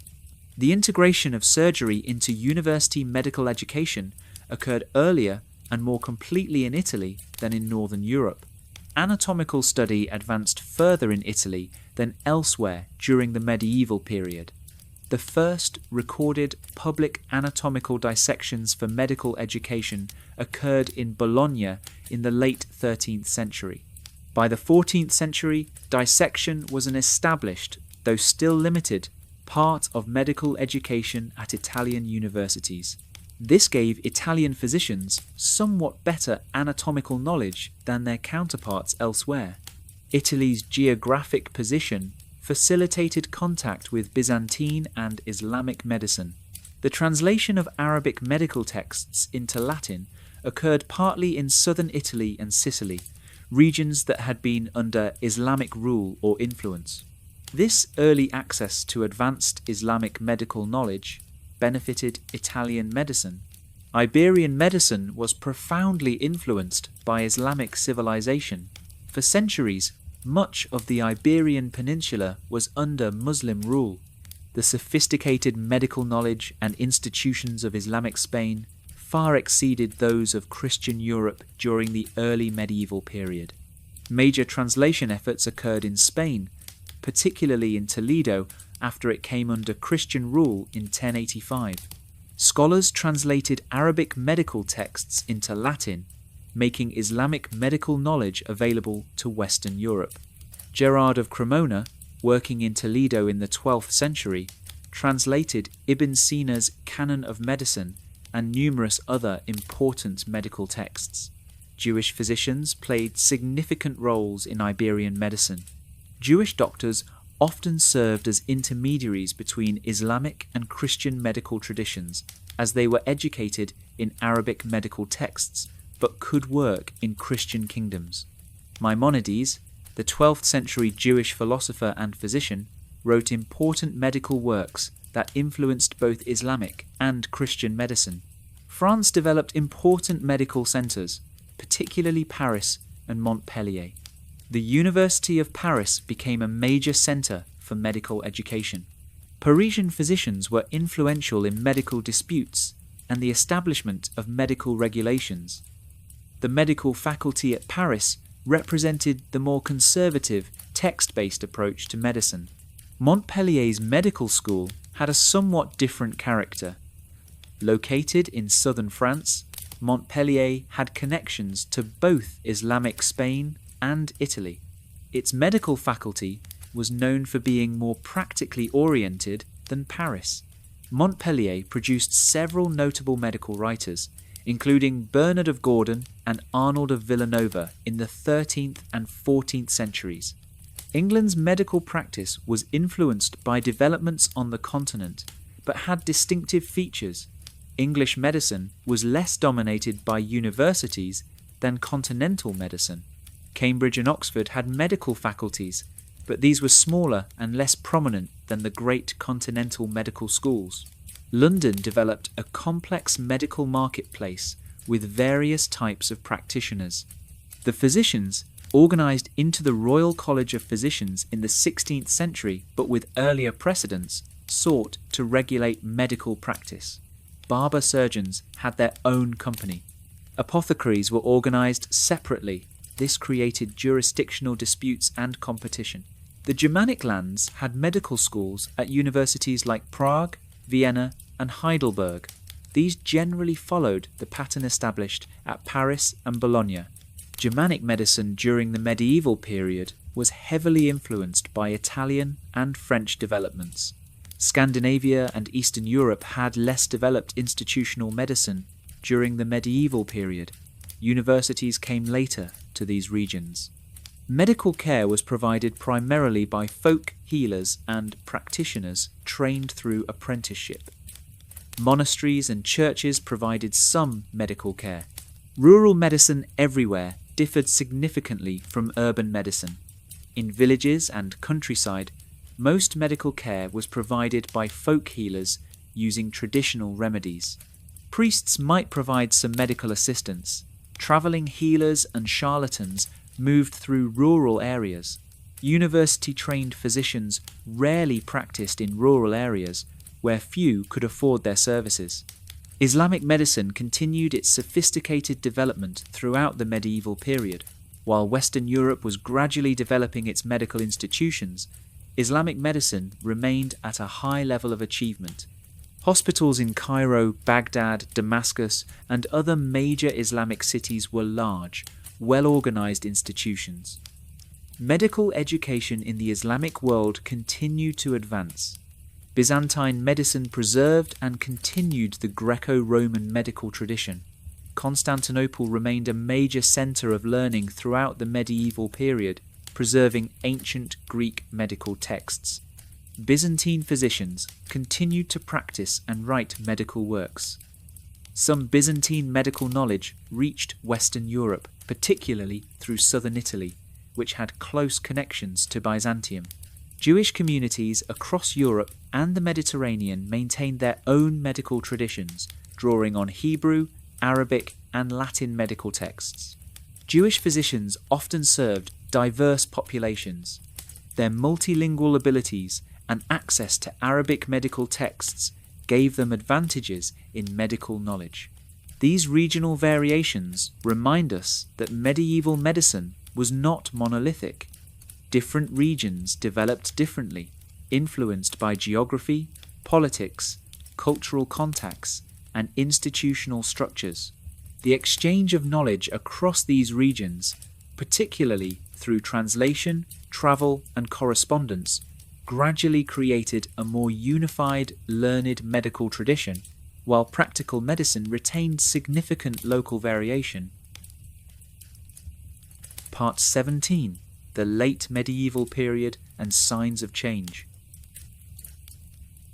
By the 14th and 15th centuries, medieval medicine had reached a mature form, but signs of coming changes were also appearing. The foundations were being laid for transformations that would accelerate in the 16th century.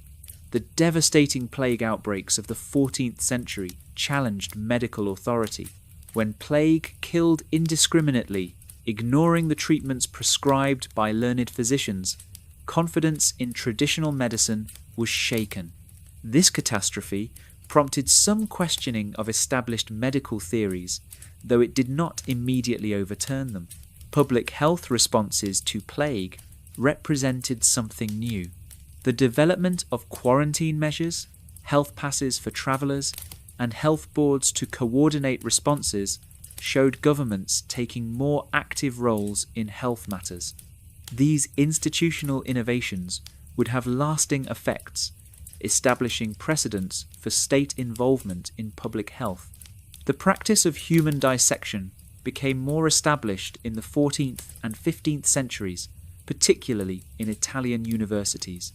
While dissections were still primarily intended to illustrate texts rather than make discoveries, the increased direct observation of human anatomy provided opportunities for questioning anatomical errors in ancient texts.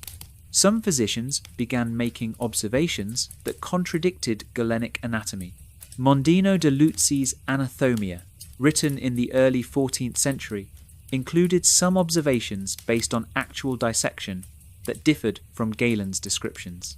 However, most dissectors explained away discrepancies as variations or errors in dissection rather than questioning Galen's authority.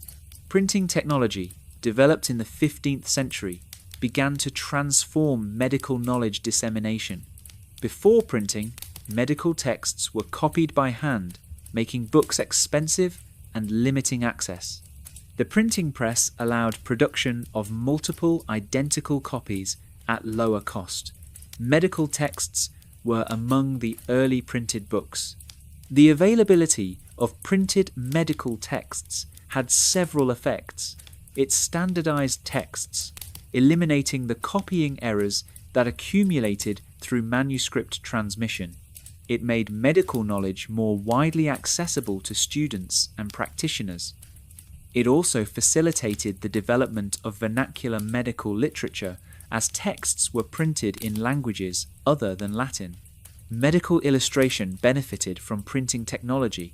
While manuscript medical texts occasionally included illustrations, these varied in quality and accuracy from copy to copy. Printed texts could include woodcut illustrations that were identical in each copy. This was particularly important for botanical texts, where accurate plant illustrations aided identification. The Renaissance humanist movement affected medicine. Humanist scholars emphasized returning to ancient Greek texts in their original language rather than relying on medieval Latin translations from Arabic. This led to new Latin translations of Hippocrates and Galen directly from Greek manuscripts. These new translations sometimes revealed errors in earlier versions. However, the humanist emphasis on ancient authority could be conservative. Some humanist physicians believed that recovering the pure ancient texts would solve medical problems, viewing medieval additions and Islamic contributions as corrupting influences. This perspective could actually hinder innovation by increasing reverence for ancient authority. Nevertheless, some humanist physicians were critical thinkers who questioned tradition. The emphasis on textual accuracy and the recovery of alternative ancient sources provided tools for critiquing received wisdom.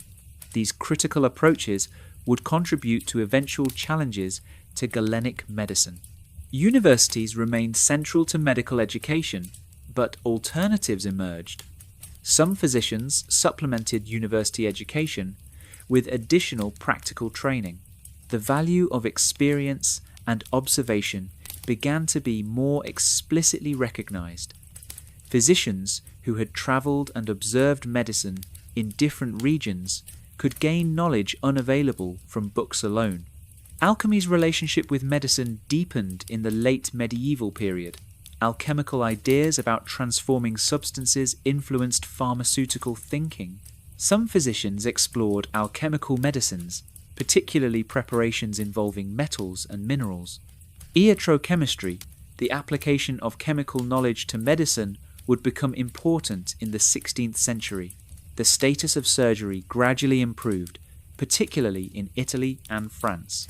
While the separation between physicians and surgeons remained, some surgeons produced sophisticated writings that demonstrated their intellectual capabilities. The work of surgeons like Guy de Chauliac, whose Chirurgia Magna from 1363 was enormously influential, commanded respect. Medical licensing and regulation increased in the late medieval period. More cities and states established systems for licensing physicians, surgeons, and other practitioners. These regulations aim to protect the public from incompetent or fraudulent practitioners, though they also serve to protect established practitioners from competition. Guild structures for medical practitioners became more elaborate. Physicians, surgeons, barber-surgeons, and apothecaries each had their own guilds or companies in many cities.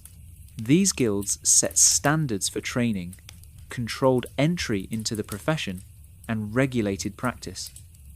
Disputes between different medical guilds over jurisdictional boundaries were common.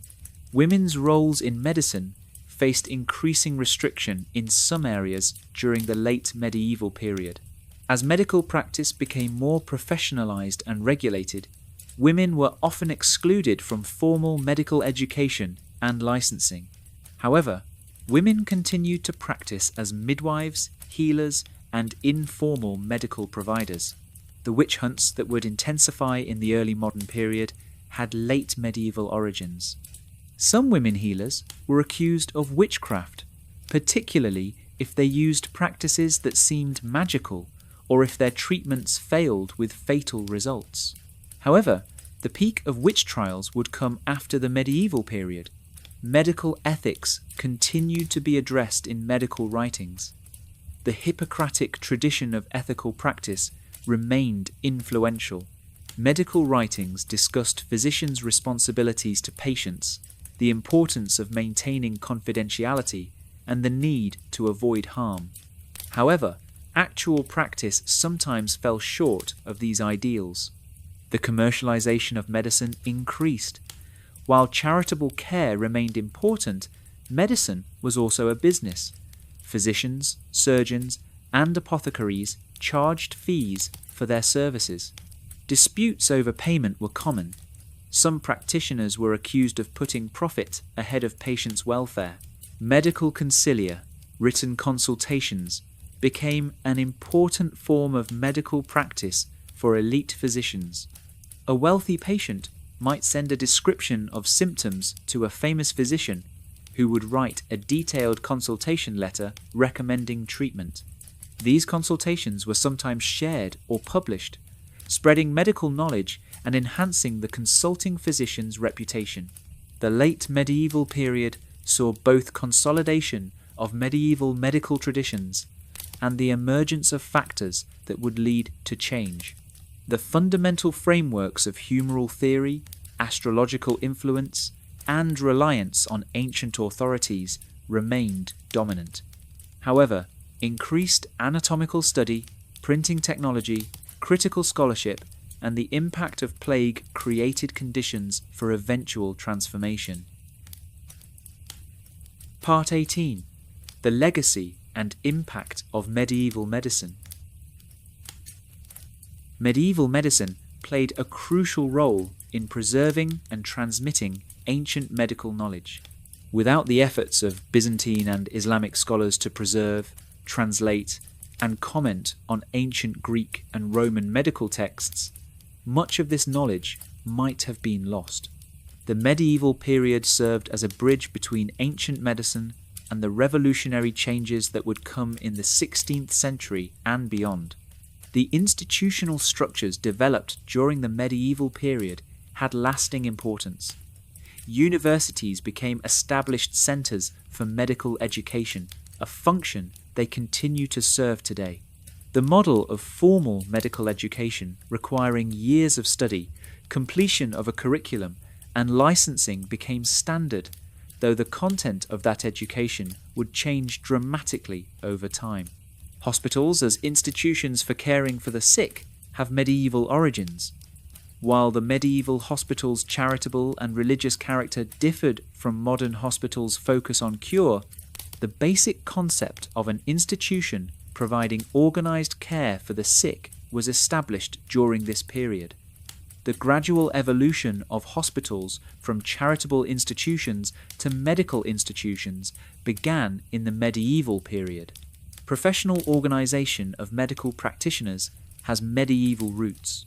Guilds and colleges of physicians, surgeons, and apothecaries established precedents for professional self-regulation and standardization of practice. Modern medical professional organizations echo these medieval structures, though in evolved forms.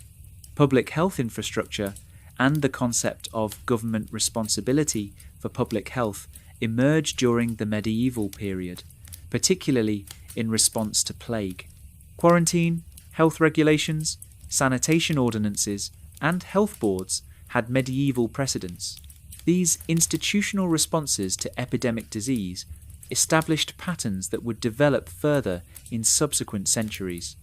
The medieval emphasis on medical ethics, inherited from Hippocrates, kept ethical considerations central to medical thinking. While specific ethical challenges and responses have evolved, the fundamental principle that medicine involves ethical responsibilities beyond technical competence was maintained through the medieval period. Medieval pharmacy laid groundwork for pharmaceutical development.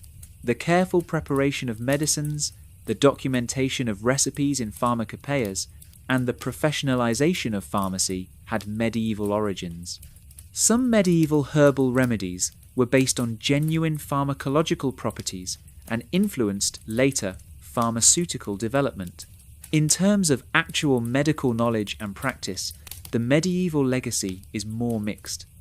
Humoral theory, while it dominated medieval thinking and seemed to provide a comprehensive explanatory framework, was ultimately incorrect. The abandonment of humoral theory in the 19th century was necessary for medical progress. However, some medieval medical observations and practices had value. Careful observation of patients and diseases, emphasized by Hippocrates and continued through the medieval period, remains fundamental to medicine. The detailed clinical descriptions of diseases in medieval texts sometimes provided useful information. The medieval emphasis on diet and lifestyle in health had some validity, even if the theoretical framework was wrong. Medieval surgery, despite operating without anesthesia or antisepsis, developed techniques and instruments that would be refined but not entirely abandoned. The basic procedures of wound care, bone setting, and certain operations had medieval practitioners. Anatomical knowledge gradually improved during the later medieval period, despite the errors inherited from Galen. The practice of human dissection, established in medieval universities, provided the foundation for the anatomical revolution of the 16th century. Medieval botanical knowledge, particularly of medicinal plants, represented accumulated empirical knowledge. While medieval plant medicine was understood through humoral theory, many plants used medicinally did have pharmacological effects. The detailed botanical knowledge in medieval herbals would inform later pharmaceutical botany. The concept that medical practice should be based on learned knowledge rather than just empirical practice was reinforced during the medieval period. While the specific authorities studied would change, the idea that physicians needed extensive education remained. The negative legacy of medieval medicine should also be acknowledged. The excessive authority given to ancient texts particularly Galen, stifled innovation for centuries. Correct observations were explained away or ignored when they contradicted authorities. This reverence for ancient learning, while preserving knowledge, also hindered its advancement. Some medieval medical practices were harmful. Excessive bloodletting probably killed or weakened many patients. Purging could cause dangerous dehydration. The application of harmful substances, like mercury, caused toxicity. The lack of understanding of infection and contagion meant that many treatments were ineffective or counterproductive. The medieval period's association of medicine with astrology, while it made sense within medieval worldviews, led medicine down unproductive paths. Centuries of effort went into perfecting astrological medicine that ultimately rested on false premises. The separation between learned medicine and practical surgery in some regions held back surgical progress. The social distinction between physicians who thought and surgeons who worked with their hands was not conducive to integrated medical advancement. However, evaluating medieval medicine purely by modern standards would be unfair. Medieval practitioners worked within their culture's knowledge and beliefs. They attempted to heal and help within the limits of available understanding. Many medieval practitioners showed dedication, compassion, and intellectual seriousness. The gradual transformation from medieval medicine to modern medicine was not a sudden revolution, but a long process spanning centuries. Elements of medieval medicine persisted well into the early modern period. Humoral theory remained influential into the 18th century. Bloodletting continued into the 19th century. The complete transition to modern scientific medicine was long and complex. Understanding medieval medicine helps us appreciate how medical knowledge develops. Progress in medicine has not been linear or simple. False theories can coexist with useful observations. Practical success can occur without correct theoretical understanding. Institutional structures can both preserve knowledge and resist change. Thank you for joining us on this exploration of medieval medical history. May this detailed journey through the past help you find peaceful rest. Good night from Sleepless History.